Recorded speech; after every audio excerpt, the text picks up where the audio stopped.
शंभवे गुरुवे नमः। शंभवे गुरुवे नमः। शंभवे गुरुवे नमः। प्रणाम करती हूँ अपने जगत गुरु शिव गुरु माँ भवानी के चरणों में मेरा प्रणाम स्वीकार हो। प्रणाम करती हूँ साहब दीदी, करती हूँ आप सभी गुरु भाई बहनों के चरणों में मेरा प्रणाम स्वीकार हो। आगे सुनते हैं पुस्तक अन्न मिलाकर, पेज नंबर 32। यही समय होता है, यही घड़ी है। आत्मविश्वास से भरपूर हरेंद्रानंद आज स्वयं को कितना असहज महसूस कर रहे थे। मन बेचैन था, कुछ समझ नहीं आ रहा था क्या करें, समय कैसे कटें और जल्दी शाम कैसे हो। मन को बहलाने के लिए घर में ही टहलते, कभी खिड़की के शीशे को पोंछने लग जाते। आतुर प्रतीक्षा में फैली आंखें घड़ी की ओर देखती, लेकिन घड़ी थी जो अपने बेग से ही चल रही थी। क्या हुआ बाबू, आज बहुत परेशान दिख रहे हैं? पीछे से आवाज आई। यह आवाज थी उनके पुराने विश्वस्त नौकर की, जो 20 वर्षों से इनके परिवार में रह रहा था और उम्र का 60वां बसंत भी पार कर चुका था। वह इनकी शमशान साधना की गुप्त योजनाओं के क्रियान्वयन में बचपन से ही सहयोगी रहा था। काफी देर तक खिड़की के पास खड़े रहे। अब आपकी शादी हो गई है, साल भर भी नहीं हुए हैं, परिवार को भी देखना और चलाना है, इसलिए अब ऐसे काम बंद कर देना चाहिए आपको।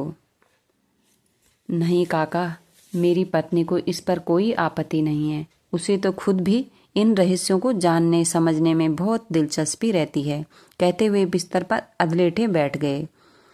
आपने पूजा पाठ में बहुत उटपटांग काम किया है, इसलिए भी शायद संतोष नहीं हो रहा है आपको।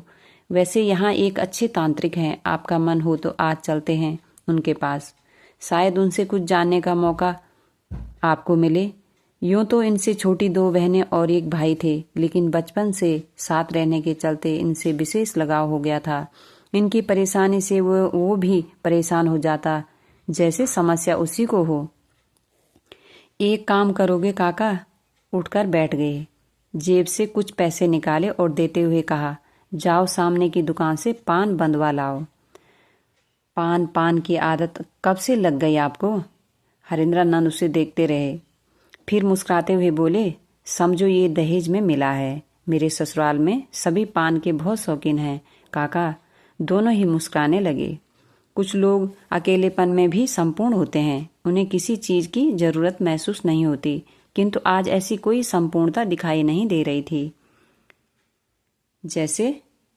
जैसा कि पहले दिखता था, उत्साह और आत्मविश्वास से लबरेज, वे आज कहीं बीच रास्ते में ठिठके दिखाई दे रहे थे, जो बीच में ठहर से जाते हैं। उनमें अकेलापन कम, अधूरापन ज्यादा दिखता है। शायद इसी अधूरेपन का आखेट होने से बचाना चाह रहे थे खुद को। जेठ की उस रात में कोई हवा नहीं थी। धूल का धक्कड़ बहुत जल्दी उड़ गया। दरवाजे खिड़कियां खोल दी। आसमान बिल्कुल साफ था, तारे टिमटिमा रहे थे, जैसे अंधेरी रात में किसी पथिक को दिया दिखा रहे हों। शाम को काका ने बैंगन बेलिया की टहनियों पर जो पानी का पटवन किया था, उससे उसकी भीगी हुई पत्तियां चांदी के झालरों से चमक रही थी। बहुत देर तक नींद नहीं आई। नींद के हंसिए पर घूम रही धनबाद जमुई स्मृतियां आपस में लेन देन को आतुर थी। कभी स्मृतियों की अनचाही तस्करी हो जाती, तो कभी बिना किसी रोक टोक के सरहद पार करती रहती। बत्ती जलाई और बाहर लॉन में आकर बैठ गए। मन तो बहुत देर से बाहर ही था, सोचा कि चला जाए। कुछ ज्ञात की दिशा में आगे पोर्टिको में बाबूजी की सरकारी गाड़ी के साथ ही मोटरसाइकिल खड़ी थी। मोटरसाइकिल की आवाज से बाबूजी के जाग जाने का भय था। कदमों की आहट से काका की नींद खुली। उन्हें अंदाजा हुआ कि वे तांत्रिक से मिलने जा रहे होंगे।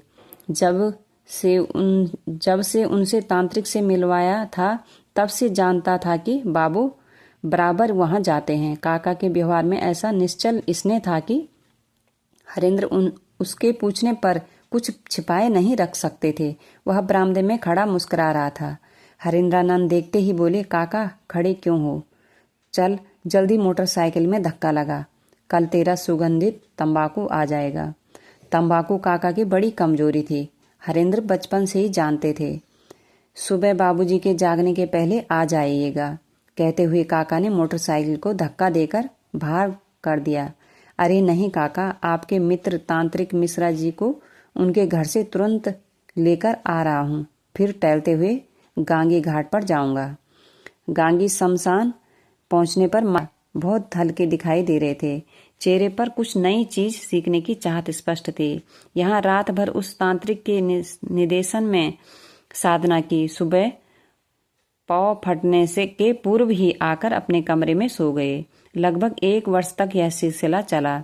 जब कभी आते उस तांत्रिक के साथ गंगे शमशान में तंत्र साधना और कपाल साधना करते।